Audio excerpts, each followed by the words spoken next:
Welcome to the Young Crones Cafe, where you can get a magic brew full of all sorts of information, both witchy and practical. Grab a cup and join us. I'm Elizabeth, a wordsmith. And I'm Sue, a visual artist. We are going to talk about various witchcraft and life topics from a slightly more mature perspective, at least most of the time. Thanks so much for joining us. On the Path, which is the name for our personal witchcraft practices, we've spent a great deal of time discussing what we believe and why. These conversations led to the writing of a book full of information about our tradition. We call these thoughts kernels because they are the start of much bigger ideas. We thought we'd share some of these with you, so today's metaphysical kernel of thought is Genus Loci. On the path, we have learned to connect and work with the Genus Loci, aka spirits of place. These are the spirits of the land or other natural features whose energy can lend itself to a ritual or spell working if it chooses to do so. It can also be a man-made place, such as a cemetery or other monument, important public buildings that are part of a city, such as a skyscraper, or even where some important historical event took place, such as a battlefield. The energy accumulates over time from the use or remembrance of humans. The energy of a Genus Loci may choose to work with you or warn you away if it is uncomfortable with humanity. A Genus Loci may have developed extremely negative perceptions of people based on ecological damage or warfare. It is important to develop relationships with your own spirits of place before asking them to work with you and lend their energy to any type of working. A good way to start is to offer some type of libation, such as water, as a gift thanking the Genus Loci for being there. By spending time maintaining a site, such as your outdoor ritual space if you have one, or cleaning up litter from a cemetery or public park, you can continue to foster a positive interaction between you and the spirits of the land. Eventually, they may give you an indication if they choose to work with you. We believe you cannot choose to summon any type of energy you may wish to work with. It doesn't work out well at all. Making a polite request for assistance if they choose to offer it is how we ask for aid in our workings. Also, thanking any energies we work with when we are finished is not only basic politeness, but an acknowledgement that their energies have assisted us and that we could not have accomplished our purpose successfully without them. Okay, a couple of episodes ago, we introduced an overview of some of the energies we work with, and we talked about a little bit about what they are and how we view energy in general. And now we've gone into episodes that are concerned with some of the more specific energies. Last one was the 5 elements. And now today we're going to talk about the Genus Loci, and as we say, aka spirits of place. Spirits of place. To me, there are kind of 2 different types or maybe categories, mostly, of Genus Loci. There's ones that are associated with natural things, rivers, lakes, places, land, it's the land itself, caves, mountains, all of that, natural features. And then ones whose energy has kind of generated over time by something people have done. We built a big building here and lots of people go in and out of it. So there is a spirit of place there. Oh, exactly. The monument for 9/11. Mm-hmm. Can you imagine what the Genus Loci must feel like there? Well, when you think about it, those kinds are more... Or like you said before, battlefields too. I think, in essence, we think of them as like guardians of a particular place. They maintain the energy of the spot. They have distinct, I think each one has different energies and different characteristics too, depending on where you are. And as you said, when it's like a monument or a battlefield, for instance, the energy will be very different than, say, that of just a public building, like a tall skyscraper, like the Empire State Building. which is a public building. So we've invested a lot of energy into it. So there's Genus Loci there. And I tend to believe that certain Genus Loci, just like people are affected positively or negatively with their interactions with other people, so are Genus Loci. If we scarred the land with energy because we've killed how many people, like Gettysburg, thousands people in a spot, I don't picture the Genus Loci as being necessarily welcoming to people when they show up and say, "Oh, we want to work with you." And I think that's okay. I think those Genus Loci are like that for a particular reason. They're there to maintain, for want of a better word, the sanctity and remembrance of the horror that happened there. And that is their purpose. And they are not necessarily going to be happy and polite at, say, a lake, to give you energy to work with. And we talk about often healing the land because we have polluted so many places. I'm sure the Genus Loci there have a real negative perception of people. And while we can do spells to heal the land itself, we can clean up. If it's a public full of trash, we can go around and clean up and help maintain it. But I don't think we can influence how the Genus Loci is affected by our efforts. That's on their particular energy. It's like you can send healing energy to a person, and whether they accept it or not, or use it in ways that you think they might, is up to the person. And I think it's the same thing with the Genus Loci. Exactly, but I think the intention cannot be downplayed.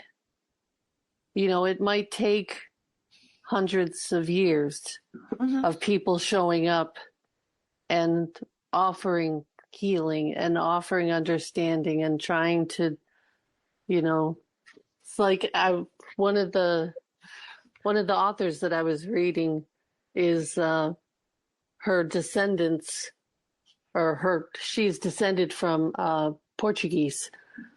And she says, I don't have to tell you with colonialism, there's an awful lot of pain that my ancestors have inflicted, over different areas of the world. And there's a lot of healing that needs to be done there for the ancestors and for the land itself.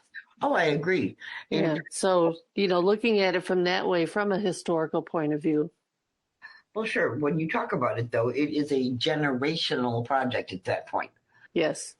And where I'm coming from, I think, is we can't go in and do a quick spell. Oh, I'm going to heal the planet right here in this spot and expect instant magical results, which as impatient humans, somehow we seem to think is appropriate. Yeah.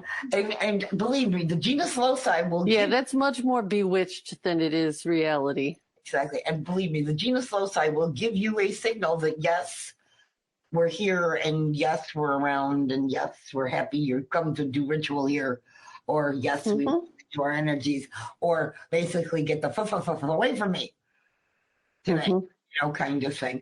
And I think that's okay. It's as when we talk about these energies. Well, yeah, that's your intuition. Anything that you are, that in your way you're developing your craft, you're also learning to listen to those things. And it's interesting when in the very beginning, you made the distinction between natural and man-made. And I have noticed living in Rochester by the high falls and also, some of that, there are areas where it's a man-made dam. Well, it's not a dam. I'm not sure what they call it up there. But it's man-made so they can open it and close it so the water rushes sometimes and sometimes it's very calm. But at the same time, it's the water energy. And you get that elemental strength and power and force And it's almost like a combining of the two. I love areas like that. We've got a few of them around town. Yes, we do, and I would agree with that. And it's like the energy in your backyard, which is a natural thing because you have your gardens and your trees and all of that. But we have, in essence, turned it into a very sacred spot because think about the countless numbers of rituals we've done out there. Yes. So that we have altered. I don't think we've altered the spirit of a place so much as enhanced it in that spot. Yeah, I don't think altered, but I think awoken to an extent that is not seen in many other places. Well, if you think about it, Dave just said this the other day. Do you realize that you and Elizabeth have been meeting twice a month for 15 years? Yeah, see, this is it. No wonder our backyard is so awake. Yeah. I think that's part of developing those relationships with Genus Loci.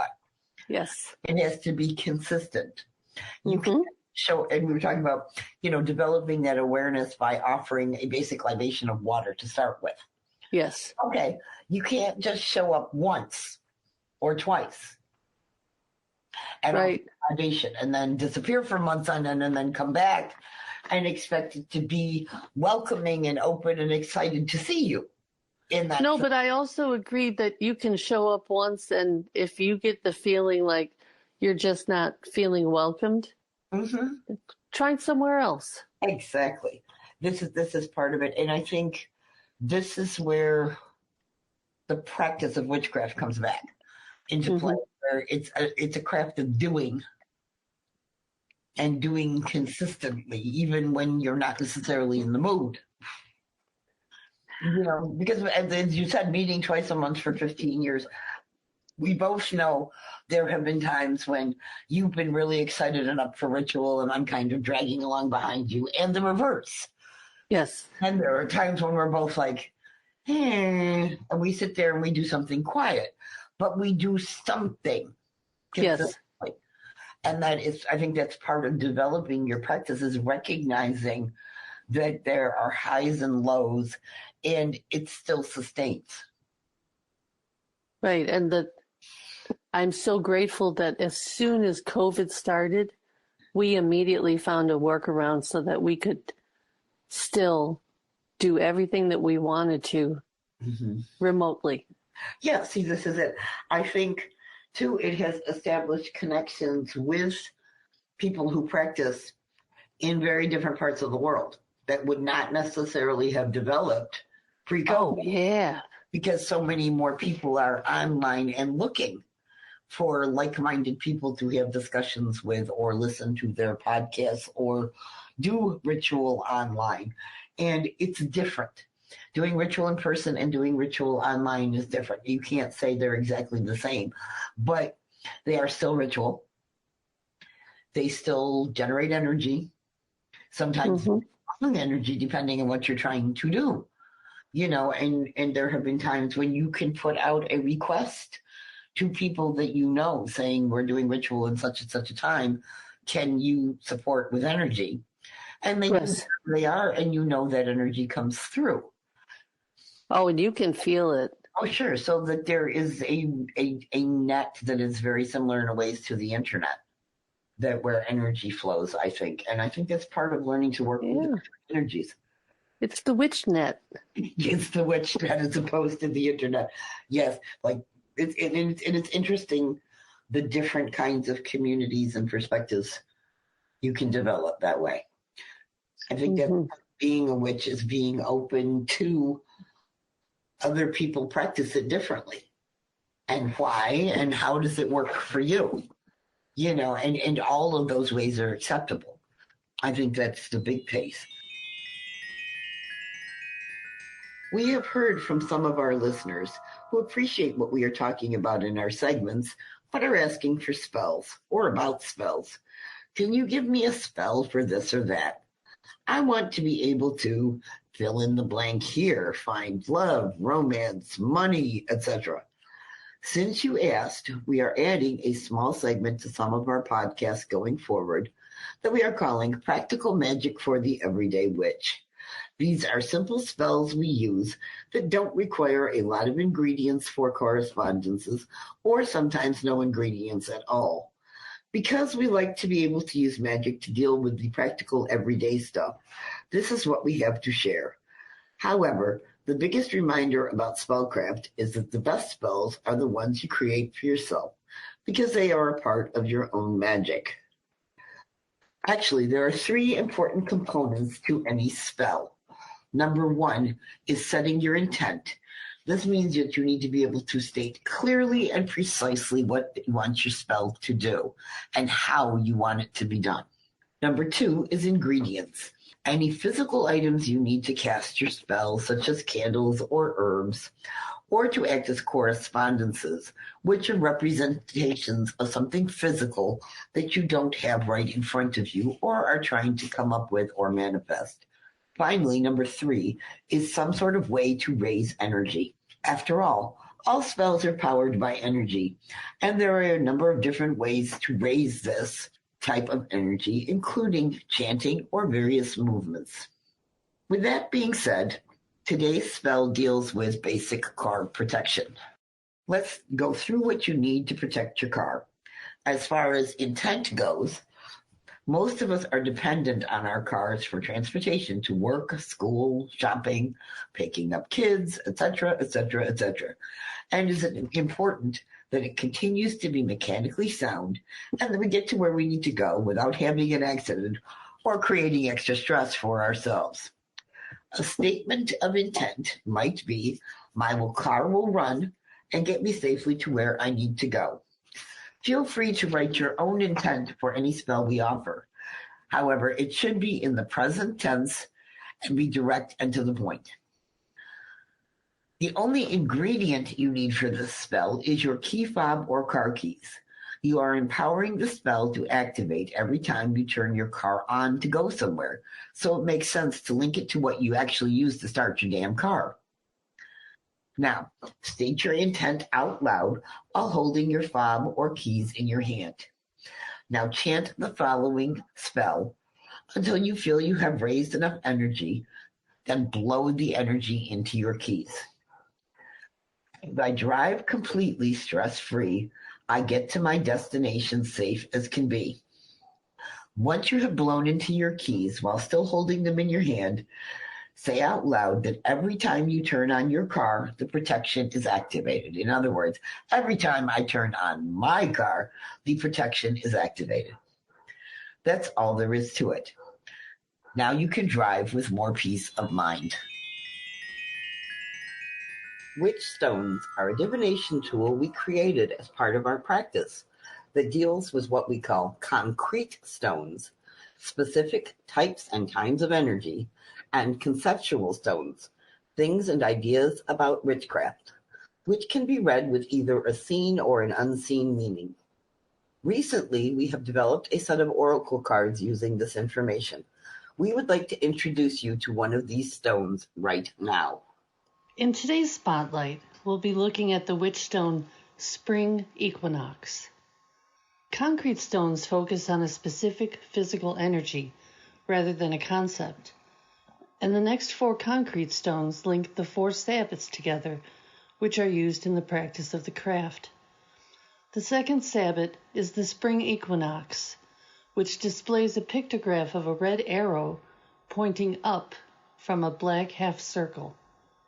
The arrow shows the movement of the energy from balance towards more light. For those of us who walk the path, which is what we call our spiritual practice, each sabbat is associated with a change in the focus of the solar energy. Spring equinox marks the calendar date for the start of the season of spring. The path considered it one of the 2 points of balance during the year because the day and night are of equal length. This marks the start of the light half of the year, which will peak at midsummer solstice.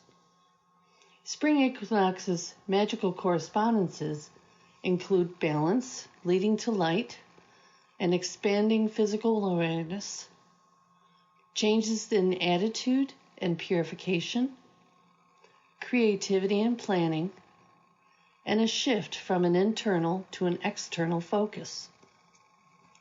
The scene energy for the spring equinox stone in a reading is balance, outward focus, and cleansing. Balance may mean working to find a way to use both the mundane and the magical most effectively right now in your life. Outward focus may involve turning your attention more to projects and activities that link you to the external world. Cleansing may mean that you have or are about to wash something out of your life. The unseen energy for the spring equinox stone in a reading is need for balance, adjustment of focus, and cluttered. Need for balance may mean you have figured out that balancing various aspects of your life requires more effort at this time. Adjusting focus may be needed to take a closer look at something or turn your attention in another direction. Cluttered may ask you to clear your thoughts or clean up a personal mess and move on. Before we go, we would like to present you with a tip or trick or witchy hint. Just something to make your day go better, because we live in a mixture of the magical and the mundane. Today's witchy tip are the top 5 car spells for safety and protection. Number 1, don't make yourself invisible to get through traffic. In fact, don't ever make yourself invisible in a moving car. Better to focus on the movement. See the traffic as a flock of birds, all flying together. They don't run into each other, and it's like a beautiful ballet. Or if you're pushing your luck with your speed, you can have the radar go through your car and not register it. Much safer than trying to make yourself invisible. Number 2, click of the seatbelt. Every time I get into my car and fasten my seatbelt, a safe driving spell unfolds. The click of the seatbelt is my audio cue that the spell is in place. It contains positive affirmations about those around me driving safely, my intentions for safe travel, and a bubble of protection energy that surrounds the car and myself. Number 3, are we there yet? When you're putting on your seatbelt and starting your car, it's not too early to start thinking about a parking spot for when you get to your destination. If that destination is known to you, you can easily picture where the best parking would be for this occasion. If it's a new location, you can clearly state your intentions that you wish to find ample parking with safe walking from car to location. Number 4, alarm at last sight. This one helps most at busy shops or at the mall. As you're walking away from your car, at the last line of sight of your car, beep the car alarm one last time. This makes it double check so that it's activated, but it also gives you the perfect last view of your car's location. Remember any landmarks, cart returns, trash cans, things that won't move before you get back. When you're finished shopping, you can now hopefully remember exactly where you parked. And number 5, energy snowplow for wildlife. I live in upstate New York. More cows and deer than people in many places.